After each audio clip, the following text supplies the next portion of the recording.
The experiment film की कहानी दो एलिफेंट्स के इमेज से शुरू होती है, जहां नेचुरल सिलेक्शन लिखा हुआ होता है और फिर कुछ इंसेक्ट्स का एक दूसरे पर अटैक दिखाया जाता है, जिसमें पानी में और खुश्की में रहने वाले जानवर भी शामिल होते हैं। और फिर अचानक से इंसानों का जानवरों की तरह दूसरे इंसानों पर असॉल्ट दिखाया जाता है, जिसमें ब्लडशेड और वायलेंस शामिल होता है। फिर एक किरदार सामने आता है जिसका नाम ट्रेविस होता है। वो एक एंटी वार प्रोटेस्टर है। अगला सीन पब्लिक से शुरू होता है, जहां पब्लिक स्लोगन्स लगा रही होती है और नो मोर कफन्स और पीस वर्ड के बैनर्स पकड़े हुए होते हैं। ट्रेविस भी इस प्रोसेशन में होता है और एक आदमी से बातें कर रहा होता है। ट्रेविस ने जो साइन बोर्ड पकड़ा रखा होता है उसके ऊपर लिखा होता है ब्रिंग देम होम।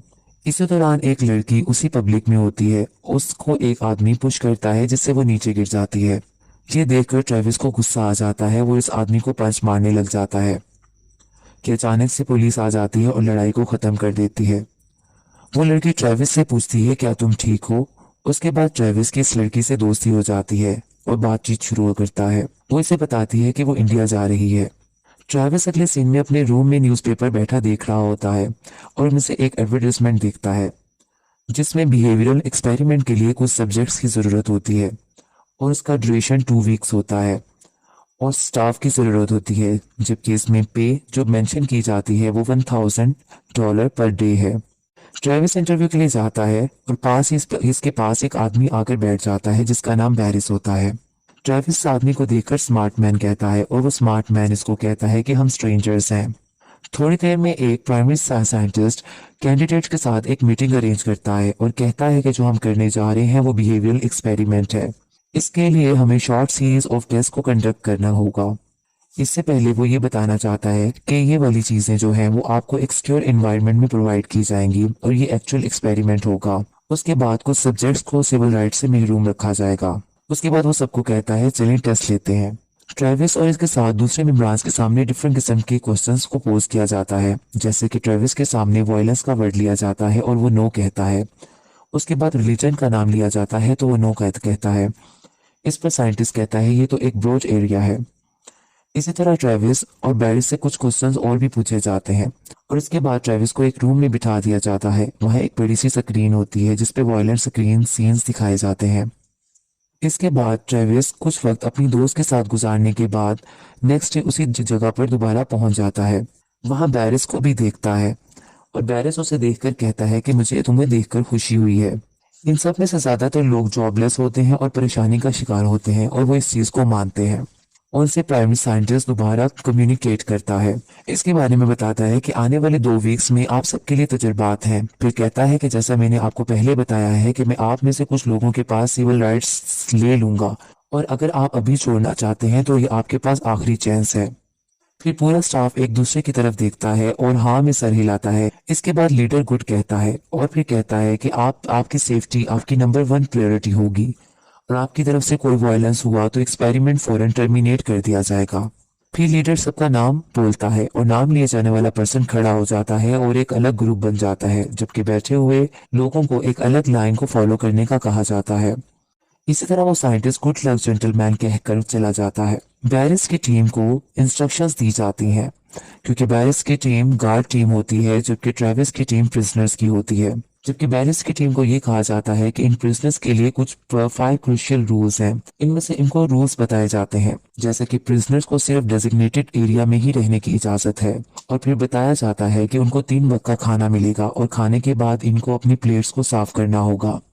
30 मिनट की इनके पास रिक्रिएशनल टाइमिंग होगी जिसमें वो अपनी रिक्रिएशन कर सकते हैं। इसके अलावा और भी रूल्स बताए जाते हैं।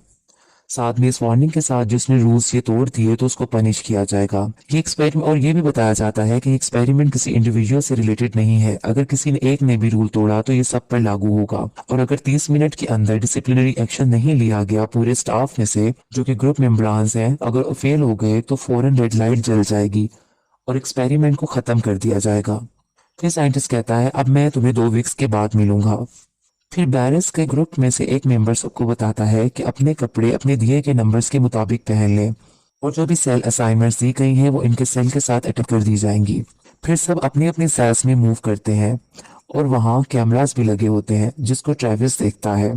ट्रेविस के जो पार्टनर होते हैं बैंसी और निक्स होते हैं जो कि इसके प्रिजनर मेट्स होते हैं। इसके बाद अगले सीन में बास्केटबॉल खेलने का टाइम आ जाता है। अब प्रिजनर्स बास्केटबॉल खेल रहे होते हैं कि एक प्रिजनर बास्केटबॉल गार्ड को मार देता है और इसके होंठ पर लगने की वजह से इसके होंठ से खून बहना शुरू हो जाता है। लेकिन गार्ड रूल के तहत कोई रिएक्शन नहीं दिखा सकता और इसे कहता है कि 30 मिनट में डिसिप्लिनरी एक्शन हम ले सकते हैं। वो अपने फेलो से बात करता है लेकिन वो नहीं लेते। फिर गार्ड्स का एक मेंबर इस प्रिजनर से जिसने गार्ड को जख्मी किया होता है आराम से 10 पुशअप्स निकालने का कहता है और सब प्रिजनर को भी यही करने का बोला जाता है। वो इनकी एक सजा होती है और सब 10 पुशअप्स लेते हैं। गार्ड्स के रूम में कैमरास लगे होते हैं जिसमें प्रिजनर की तमाम एक्टिविटीज को देख रहे होते हैं। इसके अलावा सारे प्रिजनर्स को गार्ड्स खाना सर्व करते हैं क्योंकि ये अब सेकंड डे होता है। इसमें एक चीज प्रिजनर्स को बहुत एक पसंद नहीं आती, लेकिन रूल के मुताबिक फूड प्लेट्स को साफ करना जरूरी होता है। ट्रेविस अपने कुछ प्रिजनर्स के साथ अपनी प्लेट साफ नहीं करता और गार्ड्स को जब फोर्स करता है तो वो अपनी प्लेट को गार्ड के हाथ पर उलट देता है और कहता है कि ये देखो मैंने प्लेट को साफ कर दिया। गार्ड का लीडर आवाज निकालता है कि इन्हें और पुशअप करने होंगे। इस पर एक प्रिजनर एक खाने वाली चीज उठाकर उसके मुंह पर मार देता है जिससे कहता है कि ये लो, ये कर दिया मैंने पुश। जब वही गार्ड इन पर एक चीज खाने वाली मारता है तो सारे प्रिजनर सारी चीजें उठाकर उन पर फेंकना शुरू कर देते हैं जिससे गार्ड्स भाग जाते हैं और प्रिजनर जोर से आवाज लगाते हैं कि ये हमारा घर है और फिर खुश हो जाते हैं। अगले सीन में सारे गार्ड्स आपस में रूल्स की बातें कर रहे होते हैं। इसके बाद बैरिस एक प्लानिंग करता है कि हमें प्रिजनर्स को ह्यूमिलेट करना होगा क्योंकि उन्होंने ऐसा किया। ये कहकर वो प्रिजनर्स के सेल में एक फायर एक्सटिंग्विशर स्प्रे कर देता है और फिर ट्रेविस को बैरिस हैंडकफ से प्रिजनर सेल से एक डोर के साथ लॉक कर देता है क्योंकि उसने ट्रेविस से बदला लेना होता है। ट्रेविस के बोलने पर बैरिस इसे शट अप बोलता है, फिर ऊंची आवाज में कहता है कि कोई ऐसा इंसिडेंट दोबारा नहीं होना चाहिए और सबको समझा देता है। फिर जोर से आवाज लगाता है क्या सब समझ गए हैं, तो सब ये सर की जवाब देते हैं। फिर बैरिस मिरर के सामने जाता है और अपने आप को देखकर मुस्कुराता है। दूसरी तरफ ट्रेविस परेशान और गुस्से की हालत में होता है। अब प्रिजनर की आवाज आती है अब इसको प्रिजनर की आवाज आती है जो कि इसका प्रिजनर मेट होता है कि वो कहता है कि मेरा ब्लड शुगर लो हो गया है। जब वो गार्ड्स को ये बताता है तो गार्ड्स इसे चुप रहने का बोलते हैं। ट्रायल के तीसरे दिन बैरिस सब प्रिजनर से कम्युनिकेट करता है और कहता है कि अब 11 दिन रह गए हैं, हमें ऐसा एक्ट करना चाहिए कि हर कोई खुशी खुशी अपने घर जाए। फिर पूछता है कि प्रिजनर नंबर 61 कहाँ है। जब बैरिस अंदर दूसरे गार्ड के साथ जाता है तो वो प्रिजनर्स बीमार होता है जिसका नाम बैंजी होता है और अपने बिस्तर पर लेटा हुआ होता है। बैरिस इसे उठने का कहता है लेकिन ट्रेविस इसकी हमायत कर देता है और इसकी बीमारी का बताता है। लेकिन गार्ड ये नहीं समझता और कहता है कि रूल्स रूल्स होते हैं। ट्रेविस कहता है कि अगर कुछ ऐसा हुआ तो एक्सपेरिमेंट ओवर हो जाएगा अगर हमने एक दूसरे को हार्म पहुंचाया। फिर गार्ड आवाज लगाता है कि अपने सेल्स में दोबारा वापस चले जाएं और सबको बंद कर दिया जाता है। अब ट्रेविस बहुत परेशानी की हालत में सेल के साथ लॉक्ड होता है और उसको अपनी दोस्त को इमेजिन करने लगता है। फिर अपने प्रिजनर मेट से भी बात करता है।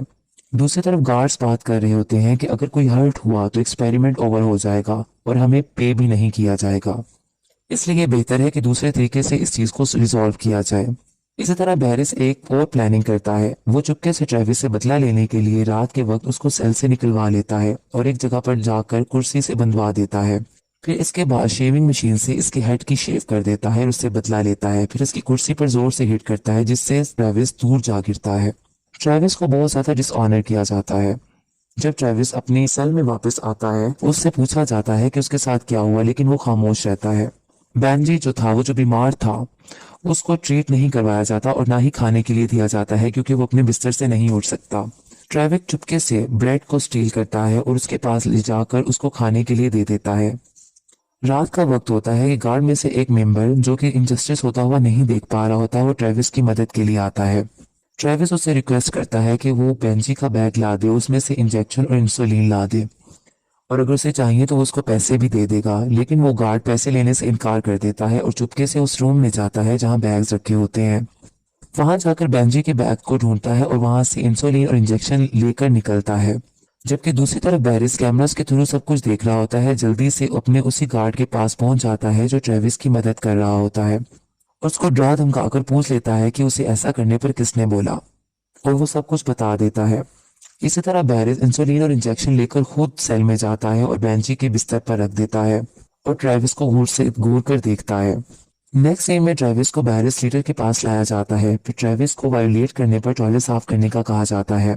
ट्रेविस नहीं मानता और इसे मजबूर किया जाता है कि वो कहे कि I am a prisoner. Travis इसकी बात नहीं मानता और बाहर में जाओ बोलता है। ट्रेविस को सजा के तौर पर इसका मुंह टॉयलेट में डाल दिया जाता है और इसके ऊपर पानी छोड़ दिया जाता है।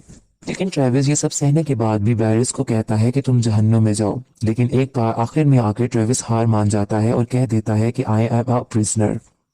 नेक्स्ट सीन में ट्रेविस को रोते हुए दिखाया जाता है और वो बहुत बेबसी की हालत में होता है। कैमरे से हर चीज कैप्चर की जा रही होती है। दूसरी तरफ बैरिस रात को इस गार्ड को उठाता है जिसने ट्रेविस की मदद करने की कोशिश की होती है और उसको दूसरे रूम में ले जाकर दूसरे गार्ड से वायलेंस करवाता है। पांचवें दिन इसी गार्ड को प्रिजनर के सामने लाया जाता है और इसके मुंह से जब कपड़ा हटाया जाता है तो इसका मुंह खून से भरा होता है और वो जख्मी होता है। बैरिस इसको प्रिजनर नंबर 76 का नाम देता है। ट्रेविस सब सुन रहा होता है और अपनी शर्ट उतारकर गुस्से से जमीन पर फेंक देता है और इस तरह ट्रेविस को देखा देखी सारे इसके प्रिजनर्स अपनी शर्ट्स को नीचे फेंक देते हैं। थोड़ी देर बाद ट्रेविस आगे बढ़ता है और कैमरा की तरफ जाता है और नीचे गिर जाता है। बैरिस इसको वायलेट करता है और ब्रूटैलिटी दिखाता है, जबकि बेंजी इसको बर्दाश्त ना करते हुए बैरिस को हिट कर देता है। जैसे ही बैरिस मुड़ता है और बेंजी को जोर से मारता है जिससे बेंजी जमीन पर गिरकर तड़पने लगता है और जख्मी हो जाता है। अब बेंजी जमीन पर गिरा मोशनलेस होता है। ट्रेविस को एक आइसोलेटेड आयरन बॉक्स में बंद कर दिया जाता है और इसके अंदर भी एक कैमरा लगा होता है। अब गार्ड्स बहुत ज्यादा परेशान हो जाते हैं, लेकिन बैरिस अपनी ब्रूटलिटी दिखाता रहता है और कहता है कि किसी को पता नहीं चलेगा। छठे दिन भी ट्रेविस इस आयरन बॉक्स में कैमरा की तरफ देखकर हंसता रहता है और दूसरों को ये दिखाता रहता है कि उसको कोई कुछ नहीं हुआ और हिम्मत नहीं हारता और आखिरकार अपनी ब्रेसलेट की मदद से वो उस आयरन बॉक्स को खोलने में कामयाब हो जाता है और आजाद हो जाता है। बाहर निकलकर वो अपने प्रिजनर्स को आजाद करवाता है और गार्ड्स पर हमला करने की कोशिश जारी रखते हैं। एक प्रिजनर आकर ट्रेविस को एक आयरन स्टिक पकड़ाता है ताकि वो इससे दूसरे गार्ड्स पर हमला करे। कैमरास को देखकर गार्ड्स घबरा जाते हैं क्योंकि उनको पता चल जाता है कि तमाम प्रिजनर्स आजाद हो गए हैं। इनमें से एक गार्ड कहता है कि हमें क्या करना चाहिए, जबकि बैरिस एक नाइफ उठा लेता है और कहता है कि हमें तैयार रहना चाहिए। सारे प्रिजनर वायलेंटली ग्लास डोर को बीट कर रहे होते हैं। इसके बाद दरवाजा खुल जाता है। सारे गार्ड्स अपनी जान बचाकर भाग जाते हैं, जबकि बैरिस इनके पीछे पीछे होता है। प्रिजनर्स इनके पीछे पागलों की तरह भाग रहे होते हैं जैसे वो इनकी जान ले लेंगे और गार्ड से शटर ऊपर नहीं होता ताकि वो बाहर निकल सकें। इतनी देर में प्रिजनर्स वहां असॉल्ट कर देते हैं। बैरिस ट्रेविस को नाइफ मारता है जिससे वो हाथ से नाइफ को पकड़ लेता है और बैरिस खौफ से नाइफ को छोड़ देता है। इसके बाद ट्रेविस बैरिस को बहुत बुरे तरीके से मारता है। दूसरे प्रिजनर दूसरे गार्ड्स को मार रहे होते हैं। इतने देर में रेड लाइट जल जाती है जिसका मतलब होता है कि एक्सपेरिमेंट रूल के मुताबिक ओवर हो चुका है। अब बिल्डिंग का दरवाजा खुल जाता है और बाहर का साइड नजर आ जाता है। बहुत दिनों बाद परिंदों की आवाजें सुनाई देती हैं और रोशनी दिखती है। सब जख्मी हालत में आहिस्ता आहिस्ता चलने लगते हैं और जमीन पर परेशानी की हालत में बाहर जाकर बैठ जाते हैं। फिर वही बस आती है जिसने इन्हें यहाँ ड्रॉप किया होता है। सब इसमें बैठ जाते हैं और अपनी अपनी ड्रेसेस को भी वियर कर लेते हैं। बस में बैठा हुआ बैरिस अपना चेक हाथ में लिए होता है जिसमें $14,000 का होता है, लेकिन बैरिस परेशान होता है, ट्रेविस को देखता है। अब सबको पे कर दिया जाता है क्योंकि वो एक्सपेरिमेंट के पार्टिसिपेंट रहे होते हैं। मीडिया में भी न्यूज़ आ जाती है और जाहिर हो जाती है कि साइकोलॉजिकल टेस्टिंग थी और तमाम बिहेवियरल एक्सपेरिमेंट जस्टिफाई हो गए हैं। अब ट्रेविस हिंदुस्तान चला जाता है। ट्रेविस एक लेक के नजदीक बैठा एक औरत को देख रहा होता है जो कि पानी से अपने बच्चे का मुंह साफ करती है और थोड़ी देर बाद ट्रेविस की दोस्त पीछे से आ जाती है। सुकून से मुस्कुराता है और दोनों मिल जाते हैं।